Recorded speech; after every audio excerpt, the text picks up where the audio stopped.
RTL Matin. On n'est pas forcément d'accord.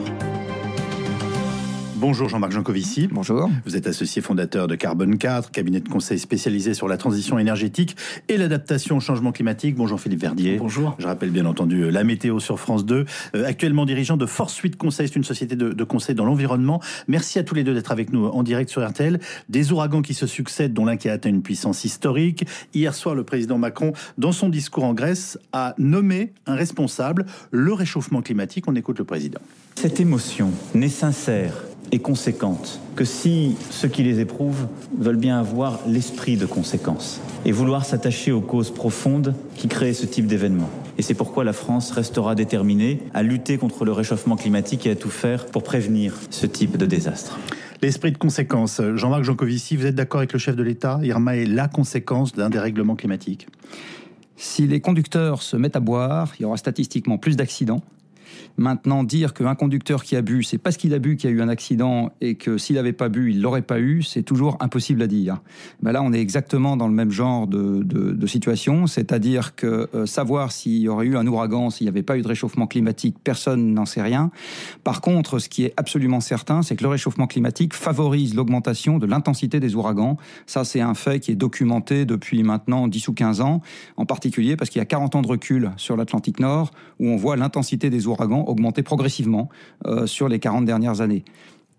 Philippe Verdier, comment réagissez-vous au propos du président de la République ? C'est une parole avant tout diplomatique, politique, scientifique. Il a été un petit peu rapide par rapport à la science qui dit qu'elle a besoin de temps pour démontrer le lien de cause à effet entre Irma, ce cyclone-là, et le rôle du réchauffement climatique dans cette histoire. Vous me dites quoi là ? Il fait de la politique et... Non, je pense que comme l'ouragan se dirige en plus vers les États-Unis, la parole a quand même un destinataire particulier, c'est Donald Trump.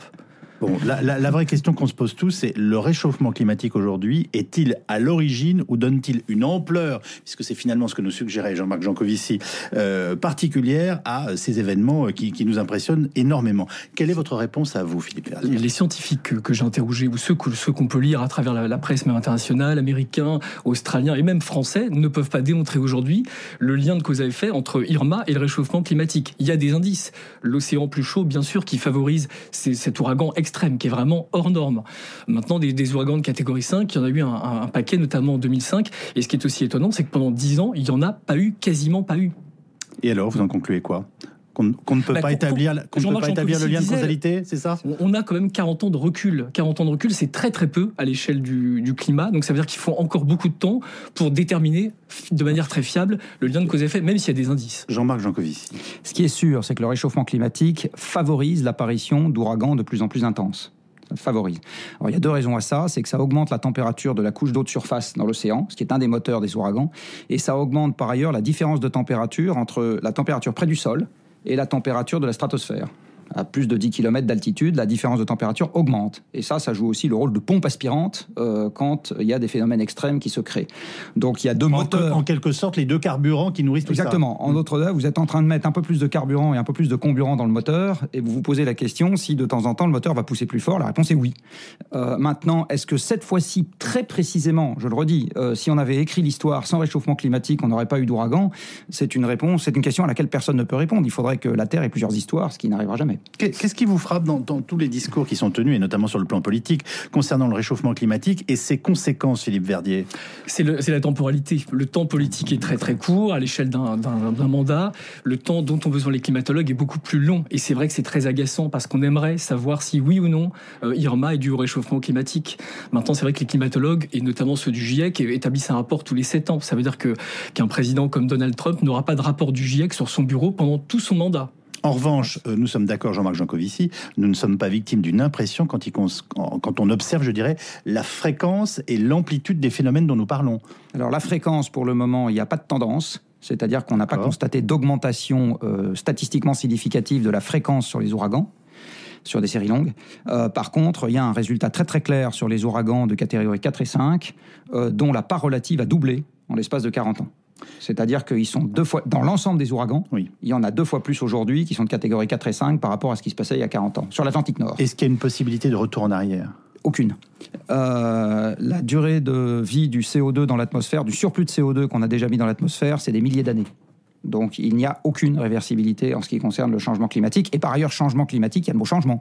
Donc ça veut dire qu'on va voir des choses qui n'existaient pas avant. Donc c'est normal qu'on voit apparaître, sans être toujours capable de l'anticiper très à l'avance, des choses, encore une fois, qui n'existaient pas avant. Excusez-moi, j'insiste, parce que c'est pas très motivant. Vous nous dites que quoi que nous fassions, quels que soient nos efforts, nous n'aurons pas de retour en arrière. Quoi que vous fassiez, quels que soient vos efforts, vous n'aurez plus jamais 20 ans. Je ne sais pas si ça vous empêche d'être heureux, mais en tout cas, c'est une réalité. Voilà. L'image est drôle. Et là, c'est exactement pareil. Et pour revenir sur le politique, moi, ce qui me frappe aussi, c'est sa temporalité. C'est-à-dire qu'on s'occupe du problème quand il y a un ouragan, puis dès que l'ouragan est parti, le problème a disparu. Et demain, on va se désoler du fait que les ventes de voitures fléchissent un peu. Après-demain, se désoler du fait que la production d'acier fléchisse un peu, etc. Mais à chaque fois qu'on augmente ça, on augmente le CO2. Donc à un moment, il faut qu'on se mette d'accord avec nous-mêmes. Philippe Verdier. Là où je ne suis pas forcément d'accord avec Jean-Marc, c'est sur la fréquence de ces cyclones. Ils sont quand même, en nombre, ils sont quand même dans le bassin atlantique, beaucoup moins nombreux sur 10 ans. Ces dernières années. Dans 2005, c'était une année exceptionnelle. Il y avait eu une trentaine de phénomènes. Depuis 2005, on a assisté à une baisse du nombre de ces cyclones dans la zone Caraïbes et États-Unis. Ça ne veut pas dire que demain, il n'y en aura pas beaucoup plus, mais on manque de visibilité. On navigue à vue. Vous convenez que c'est quand même un temps court, une dizaine d'années? Ah mais bien sûr, c'est un temps court, d'autant plus que le recul est de 40 ans seulement. Donc ça veut dire qu'on a peu d'informations historiques et qu'on navigue à vue. Impossible de prévoir si l'année prochaine sera une année où il y aura beaucoup de cyclones ou pas. Qu'est-ce qu'on a à tirer de ce qui vient de se passer? Qu'est-ce qu'il faut qu'on comprenne de la situation que nous connaissons, qui émeut tout le monde, qui inquiète parfois, et où on voit par ailleurs des gens qui sont dans une grande difficulté, une grande souffrance, des Français à l'autre bout du monde? Je le redis, quelque part, il faut qu'on se mette d'accord avec nous-mêmes. C'est-à-dire qu'à 7 milliards et demi dans une petite boîte qui s'appelle la planète Terre et dont la taille n'augmente pas, il faut qu'on arrive à trancher. Aujourd'hui, on est en pleine incohérence, je le redis. C'est-à-dire que lundi, on dit tiens, on veut augmenter la taille de l'économie, c'est-à-dire augmenter les flux physiques et en particulier augmenter les émissions et les rejets de toute nature. Et puis mardi, on se dit c'est quand même ennuyeux, il y a des conséquences dans cette affaire et on préférait ne pas les voir. Je le redis, il faut qu'on se mette d'accord avec nous-mêmes. Alors se mettre d'accord. Ça veut dire décroissance. Ça veut dire, excusez-moi, mais est-ce qu'au bout d'un moment, ça veut dire décroissance pour respirer? Alors j'utilise des termes simples pour quelque chose qui est évidemment beaucoup plus compliqué. Alors après l'abandon de vos 20 ans, j'ai une deuxième bonne nouvelle pour vous. Oui. La décroissance, elle a commencé en Europe depuis 10 ans. Si vous regardez tous les flux physiques en Europe sur les 10 dernières années, la production industrielle, les mètres carrés construits, les tonnes transportées en camion, etc., ça fait 10 ans que c'est en train de baisser. Et soit dit en passant, mon pronostic, c'est que ça va continuer pour des raisons énergétiques, parce que l'Europe aujourd'hui est en approvisionnement énergétique contraint à la baisse. On n'y peut pas grand-chose, c'est géologique, et donc ça va baisser. Un dernier mot de Philippe Verdier. Les leçons à tirer, c'est qu'est-ce qu'on va faire, comment est-ce qu'on va reconstruire ces petites îles, Saint-Barthélemy et Saint-Martin, qui sont des vrais paradis. Est-ce qu'on va avoir un peu de résilience et de sagesse pour ne pas construire trop près du littoral, pour construire autrement, pour se parer à d'autres éventualités? Merci beaucoup en tout cas l'un et l'autre de nous avoir aidés à essayer de tirer des enseignements de cette situation que nous continuons d'analyser et de commenter aujourd'hui sur l'antenne d'RTL. Merci Jean-Marc Jancovici, merci Philippe Verdier. Bonne journée à tous les deux.